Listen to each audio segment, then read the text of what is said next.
Assalamualaikum warahmatullahi wabarakatuh. Alhamdulillah, salatan wassalaman daiman ala rasulillah. Amma ba'du, yang terhormat, yang kami hormati kepada dosen pengampu, Ibu Solia Wulandari, SEMSC. Yang terhormat kepada teman-teman yang sudah ikut menyimak materi pada pagi hari ini. Izinkan kami memperkenalkan diri, kami dari kelompok 2, mata kuliah Auditing. Saya Arya Wardana dan rekan saya Faris Apta Arya Satya. Saya Nur Siti Maidah. Dan saya Siti Nurrohmah. izin memaparkan materi tentang etika profesional. Baik, langsung saja mungkin pada bab sebelumnya kita telah belajar tentang perkenalan profesi akuntan publik ya. Sebelum kita beranjak lebih jauh materinya terkait pekerjaan auditor, kita harus tahu lebih dulu bahwa seorang auditor itu harus mempunyai etika profesional, yang mana etika profesional ini mengatur perilaku akuntan yang menjalankan praktik akuntan publik di Indonesia. Jadi kelompok 2 kami ini akan memaparkan dan menguraikan terkait etika profesional auditor. Terkait apa itu etika profesional, apa saja urgensinya, dan juga prinsip-prinsip etika profesional itu sendiri. Baik, mungkin tanpa berlama-lama langsung saja saya serahkan kepada pemateri yang luar biasa pada pagi hari ini. Kepada pemateri pertama, disilakan. Oke, terima kasih kepada Arya Wardana. Saya Faris Apta Arya Satya, selaku pemateri pertama akan menyampaikan tentang etika profesional. Definisi etika menurut Kamus Besar Bahasa Indonesia adalah ilmu tentang apa yang baik dan apa yang buruk, dan tentang apa yang hak dan kewajiban moral atau yang kita kenal dengan akhlak. Definisi menurut profesional menurut Kamus Besar Bahasa Indonesia adalah sesuatu yang bersangkutan dengan profesi ataupun suatu pekerjaan yang memerlukan suatu kepandaian khusus untuk menjalankannya. Secara bahasa menurut Kamus Besar Bahasa Indonesia, etika profesional adalah ilmu tentang apa saja yang baik dan buruk, hak, kewajiban moral dalam suatu profesi atau pekerjaan di dalamnya yang memerlukan kepandaian khusus untuk menjalankannya. Etika profesional dalam masyarakat lebih dikenal dengan nama kode etik. Kode etik atau etika berkembang seiring berkembangnya kondisi sosial masyarakat, tak terkecuali dalam bidang auditing, terutama dalam profesi auditor. Kode etik atau etika profesional seorang auditor ditentukan atau disusun oleh Ikatan Akuntansi Indonesia atau yang biasa kita kenal dengan IAI. Panduan etika terbaru yakni dikeluarkan di tahun 1998 oleh IAI, dikenal dengan nama Kode Etik Ikatan Akuntan Indonesia. Kode etik Ikatan Akuntan Indonesia ini dikembangkan dengan disesuaikan dengan perkembangan kompartemen dalam organisasi Ikatan Akuntan Indonesia, baik dalam kompartemen akuntan publik, kompartemen akuntan manajemen, kompartemen akuntan pendidik, dan kompartemen akuntan sektor publik. Selanjutnya, perlukah etika profesional bagi seorang organisasi profesi? Dasar pemikiran yang melandasi penyusunan etika profesional setiap profesi adalah kebutuhan profesi tersebut terhadap kepercayaan masyarakat, terhadap mutu jasa yang diserahkan oleh profesi, terlepas dari anggota profesi yang menyerahkan jasa profesi tersebut. Setiap profesi yang menyediakan jasanya kepada masyarakat memerlukan kepercayaan diri dari masyarakat yang dilayaninya. Umumnya, masyarakat sangat awam mengenai pekerjaan yang dilakukan oleh suatu profesi karena kompleksnya pekerjaan yang dilakukan oleh profesi tersebut. Masyarakat akan sangat menghargai profesi yang menerapkan mutu tinggi terhadap pelaksanaan pekerjaan anggota profesinya. Karena demikian, masyarakat akan terjamin untuk memperoleh jasa yang dapat diandalkan dari profesi yang bersangkutan. Jika masyarakat pemakai jasa tidak memiliki kepercayaan terhadap profesi akuntan publik, dokter, ataupun pengacara, maka layanan profesi tersebut kepada klien dan masyarakat pada umumnya bisa dibilang tidak efektif. Kepercayaan masyarakat terhadap mutu audit akan lebih tinggi jika profesi akuntan publik menerapkan standar mutu yang tinggi terhadap pelaksanaan pekerjaan audit yang dilakukan oleh profesi tersebut.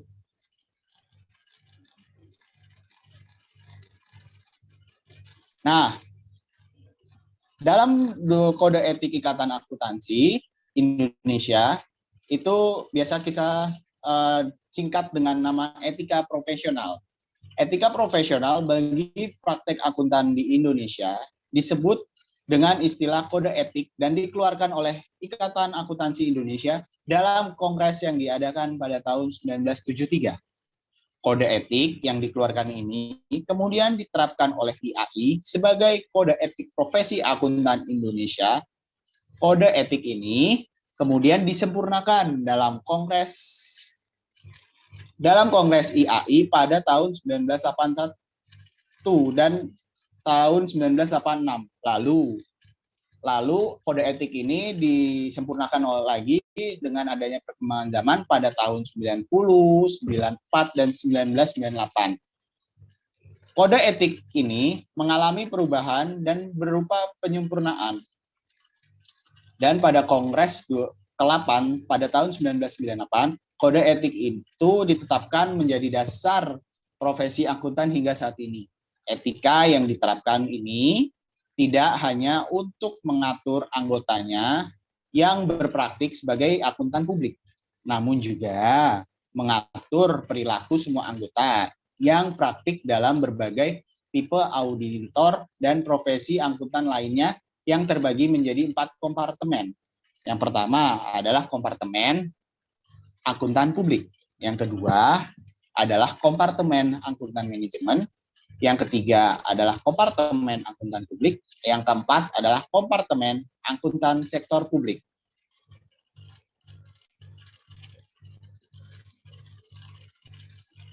Oke, untuk selanjutnya akan disampaikan oleh pemateri yang kedua. Kepada Nur Siti Maida, dipersilahkan.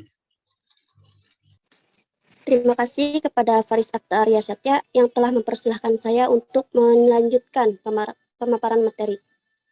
Di sini saya akan menjelaskan tentang akuntan publik dan auditor independen. Akuntan publik adalah akuntan yang berpraktik dalam kantor akuntan publik yang menyediakan berbagai jasa yang diatur dalam standar profesional akuntan publik. Berdasarkan standar profesional akuntan publik, dapat menyediakan 1. Jasa auditing laporan keuangan historis, 2. Jasa atesitas atas laporan keuangan prospektif atau atesitas lain yang tidak tercantum pada laporan keuangan historis. 3. Jasa akuntansi dan review. 4.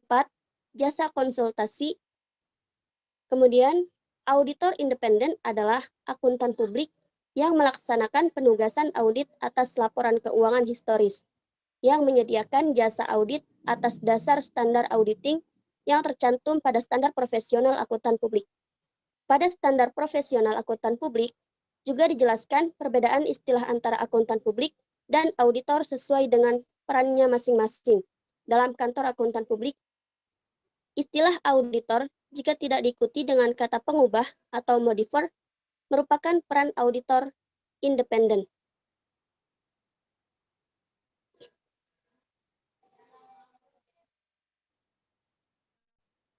Kerangka Kode Etik Ikatan Akuntan Indonesia. Kode etik atau IAI dibagi menjadi 4 bagian, yaitu yang pertama, prinsip etika. Prinsip etika memberikan kerangka dasar bagi aturan etika yang mengatur pelaksanaan pemberian jasa profesional oleh anggota. Dan prinsip etika ini disahkan oleh Kongres IAI.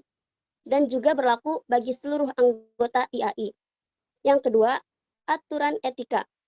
Aturan etika disahkan oleh rapat anggota kompartemen dan hanya mengikat anggota kompartemen yang bersangkutan. Yang ketiga, interpretasi aturan etika. Interpretasi aturan etika merupakan interpretasi yang dikeluarkan oleh pengurus kompartemen setelah memperhatikan tanggapan dari anggota dan pihak-pihak yang berkepentingan lainnya, sebagai penerapan aturan etika tanpa dimaksudkan untuk membatasi lingkup dan penetapannya. Yang keempat, yaitu tanya jawab. Tanya jawab pada kerangka kode etik ini dikeluarkan dan dilakukan oleh Dewan Standar Akuntan Publik.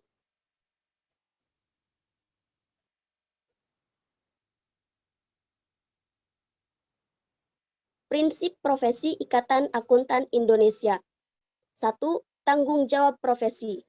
Dalam melaksanakan tanggung jawabnya sebagai profesional, setiap anggota harus senantiasa menggunakan pertimbangan moral dan profesional dalam semua kegiatan yang dilakukannya.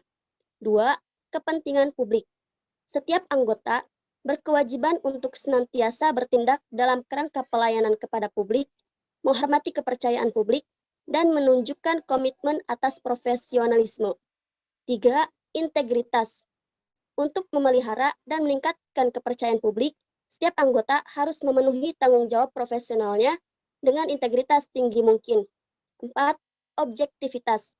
Setiap anggota harus menjaga objektivitas dan bebas dari bantuan kepentingan dalam pemenuhan kewajiban profesionalnya. 5. Kompetensi dan keahlian profesional.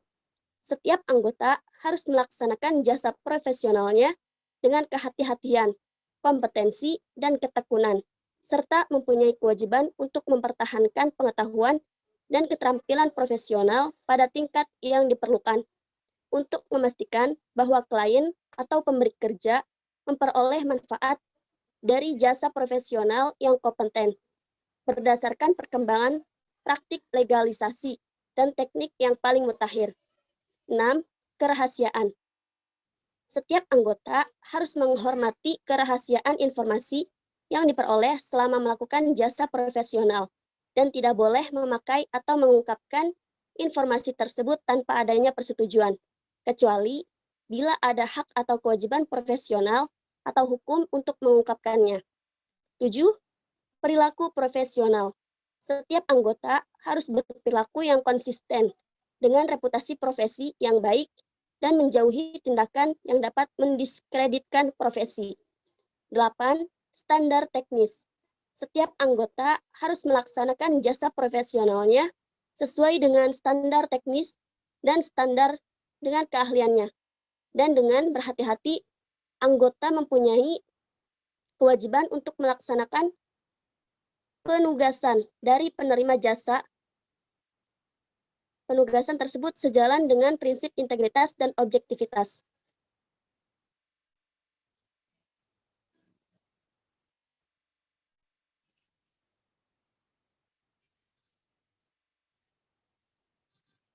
Aturan etika kompartemen. Seperti yang kita ketahui sebelumnya, Etika Ikatan Akuntan Indonesia atau IAI disusun oleh IAI untuk menjadi dasar panduan untuk menjalankan profesi akuntan. Namun, untuk penjabarannya dilakukan oleh Kompartemen Akuntan Publik dan tertuang dalam Aturan Etika Kompartemen Akuntan Publik. Aturan etika ini secara khusus ditujukan untuk mengatur perilaku profesional yang menjadi anggota Kompartemen Akuntan Publik. Aturan etika Kompartemen Akuntan Publik ini mulai berlaku efektif pada tanggal 5 Mei tahun 2000. Aturan etika Kompartemen Akuntan Publik antara lain independensi, integritas, dan objektivitas, standar umum, dan prinsip akuntansi, tanggung jawab kepada klien, tanggung jawab kepada rekan seprofesi, tanggung jawab, dan praktik lain. Baik, mungkin selanjutnya akan dijelaskan oleh Saudari Siti Nurrohmah. Kepadanya dipersilahkan.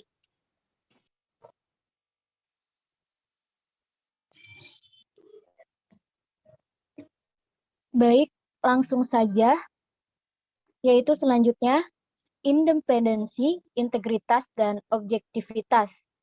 Independensi yaitu dalam menjalankan tugasnya anggota KAP harus selalu mempertahankan sikap mental independen di dalam memberikan jasa profesional sebagaimana yang diatur dalam standar profesional akuntan publik yang ditetapkan oleh IAI. Sikap mental independen tersebut harus meliputi independen dalam fakta maupun dalam penampilan. Integritas dan objektivitas dalam menjalankan tugasnya, anggota KAP harus mempertahankan integritas dan objektivitas, harus bebas dari benturan kepentingan dan tidak boleh membiarkan faktor salah saji material yang diketahui atau mengalihkan pertimbangannya kepada pihak lain.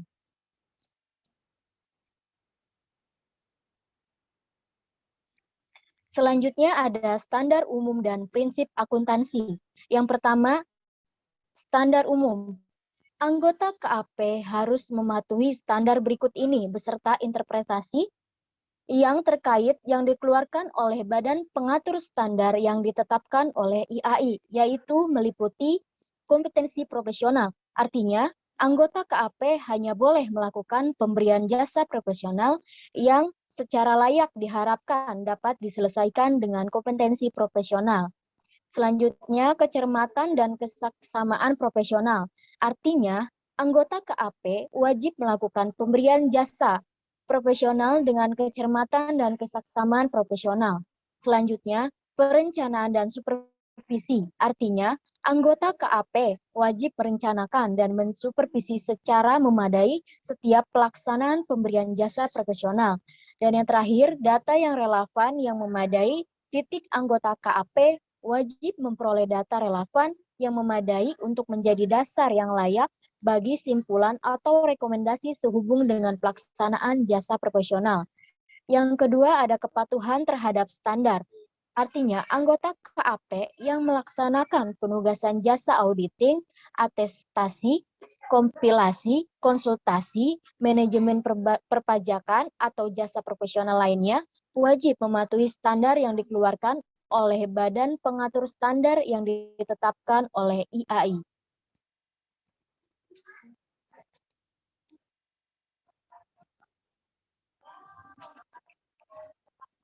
Yang ketiga ada prinsip-prinsip akuntansi. Dalam prinsip-prinsip akuntansi, anggota KAP tidak diperkenankan untuk menyatakan pendapat atau memberikan penegasan bahwa laporan keuangan atau data keuangan lainnya suatu entitas disajikan sesuai dengan prinsip akuntansi yang berlaku umum atau menyatakan bahwa ia tidak menemukan perlunya modifikasi material yang harus dilakukan terhadap laporan atau data tersebut agar sesuai dengan prinsip akuntansi yang berlaku apabila laporan tersebut memuat penyimpangan yang berdampak material terhadap laporan atau data secara keseluruhan dari prinsip-prinsip akuntansi yang ditetapkan Badan Pengatur Standar yang ditetapkan oleh IAI. Dalam keadaan luar biasa, laporan atau data mungkin memuat penyimpangan seperti tersebut di atas titik dalam kondisi tersebut. Anggota KAP dapat tetap mematuhi ketentuan dalam butir ini selama anggota KAP dapat menunjukkan bahwa laporan atau data akan menyesatkan apabila tidak memuat penyimpangan seperti itu dengan cara mengungkapkan penyimpangan dan estimasi dampaknya, serta alasan kepatuhan atas prinsip akuntansi yang berlaku umum akan menghasilkan laporan yang menyesatkan.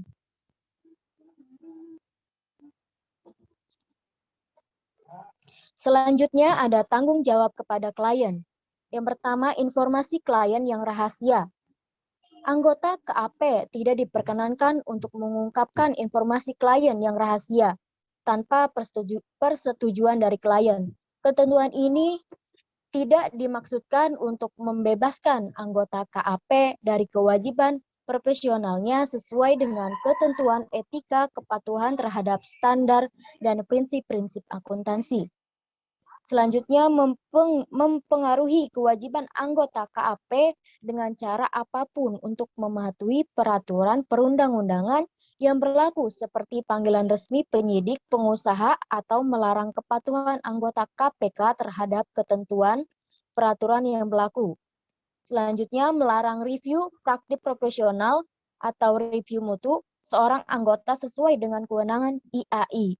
Dan yang terakhir, menghalangi anggota dari pengaduan keluhan atau pemberian komentar atau penyidikan yang dilakukan oleh badan yang dibentuk IAI atau KAP dalam rangkaian gerakan kedisiplinan anggota.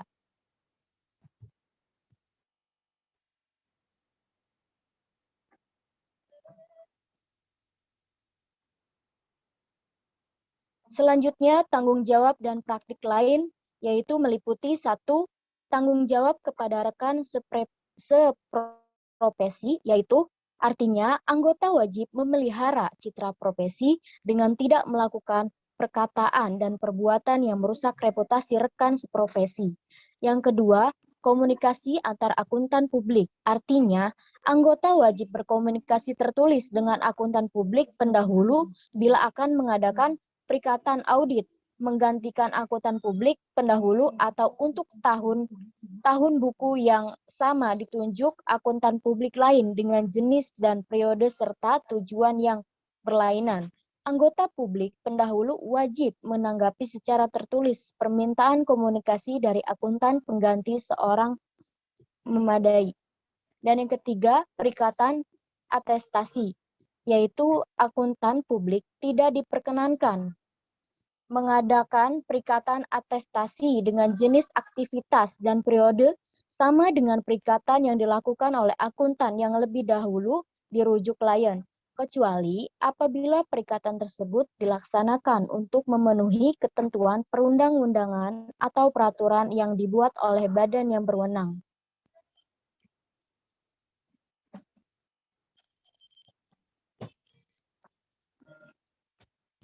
Selanjutnya, tanggung jawab dan praktik lain. Yang pertama, ada perbuatan dan perkataan yang mendiskreditkan anggota tidak diperkenankan melakukan tindakan atau pengucapan perkataan yang mencemarkan profesi. Yang kedua, ada iklan, promosi, dan kegiatan pemasaran lainnya. Artinya, anggota dalam menjalankan praktik akuntan publik diperkenankan mencari klien melalui pemasangan iklan, melalui promosi pemasaran, dan kegiatan pemasaran lainnya sepanjang tidak merendahkan citra profesi.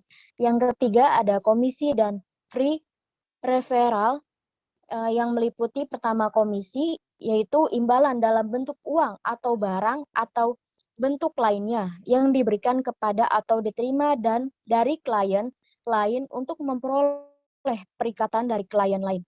Anggota KAP tidak diperkenankan untuk memberikan atau menerima komisi apabila pemberian atau penerima komisi tersebut dapat mengurangi independensi. Yang kedua ada free referral, yaitu imbalan yang dibayarkan atau diterima kepada sesama penyedia jasa profesional akuntan publik, free referral, yang diperkenankan bagi sesama profesi. Dan yang terakhir ada bentuk organisasi dan KAP, yaitu anggota hanya dapat berpraktik akuntan publik dalam bentuk organisasi yang diizinkan oleh peraturan perundang-undangan yang berlaku atau yang tidak menyesatkan dan merendahkan citra profesi.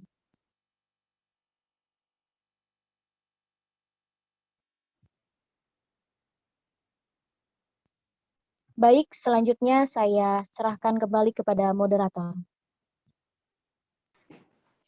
Baik, terima kasih banyak kepada para pemateri yang telah memaparkan, yang telah menguraikan materinya pada kesempatan kali ini, sangat luar biasa ya. Mudah-mudahan materi yang dipaparkan para pemateri ini bisa dicerna baik-baik oleh teman-teman semua dan juga bisa bermanfaat ya. Mohon maaf apabila ada salah-salah kata dari kami. Bagi teman-teman yang mau bertanya, disilahkan, tapi jangan di sini ya. Silakan bagi teman-teman yang punya pertanyaan, itu sampaikan pertanyaan teman-teman di kolom komentar Google Classroom mata kuliah auditing. Oke, mungkin itu saja. Sekali lagi, mohon maaf apabila ada salah-salah kata. Billahi taufiq wal hidayah. Wassalamualaikum warahmatullahi wabarakatuh.